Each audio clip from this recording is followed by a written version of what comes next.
All right, what's up, Facebook world, YouTube world.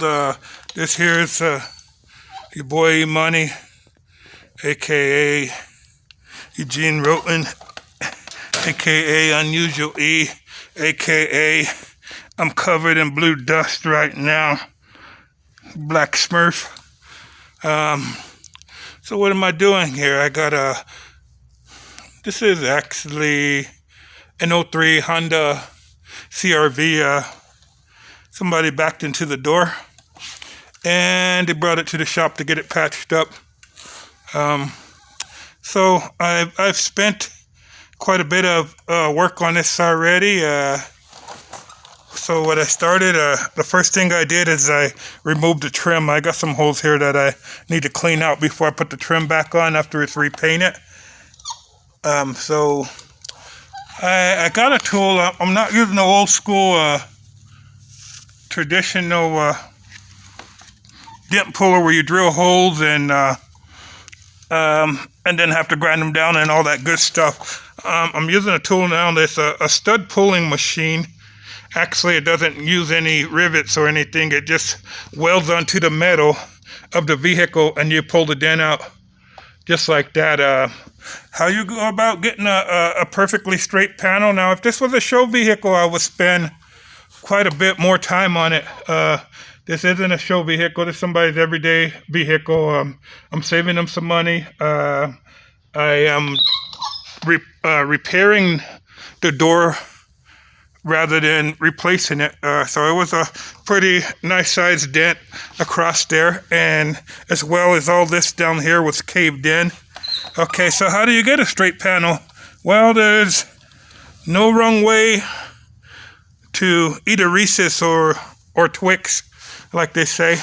There's a lot of different ways. I purchased these straight edge yardsticks or rulers, aluminum. And so once you do all your pulls, you want to stand along the side and take a peek at it and determine, if you've got all your spots.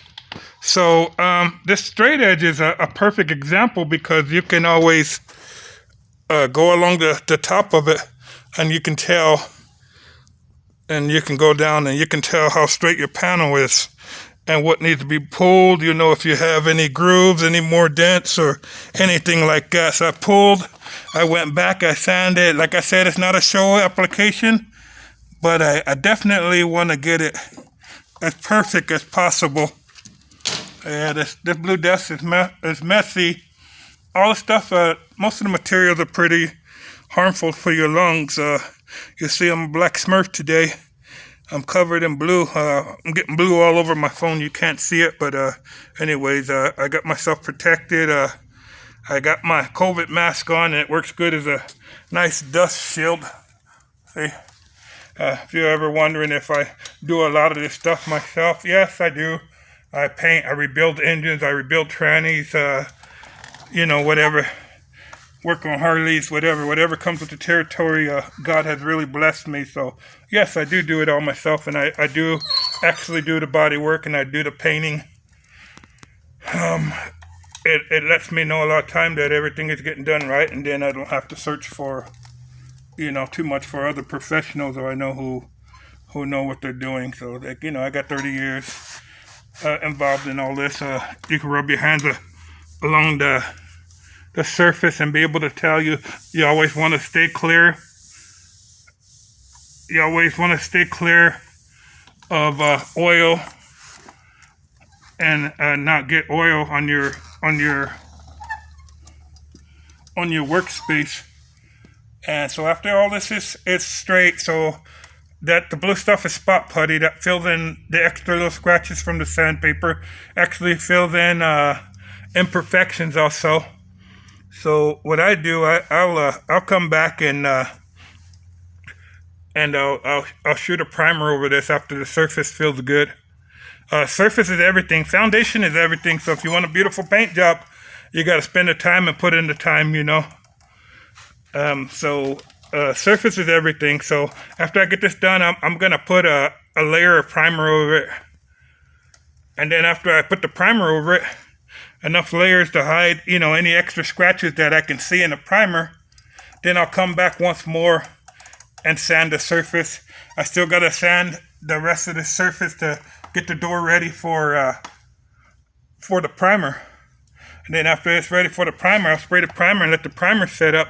I'll come back and hit the primer with 400 grit or a red scouring pad, and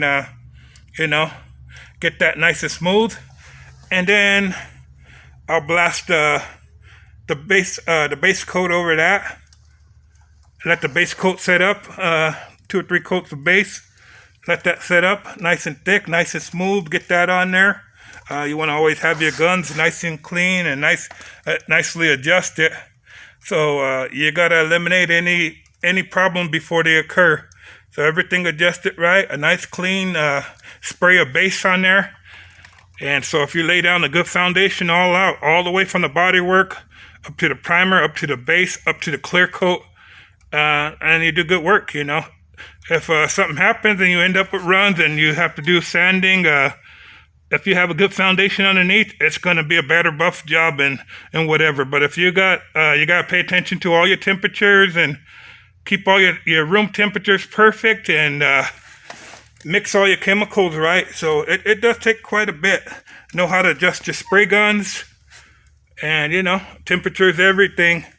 If you don't get any runs, you don't have to fix any runs. So that's Eugene. That's all I have to say. You guys have a good day. Thank you.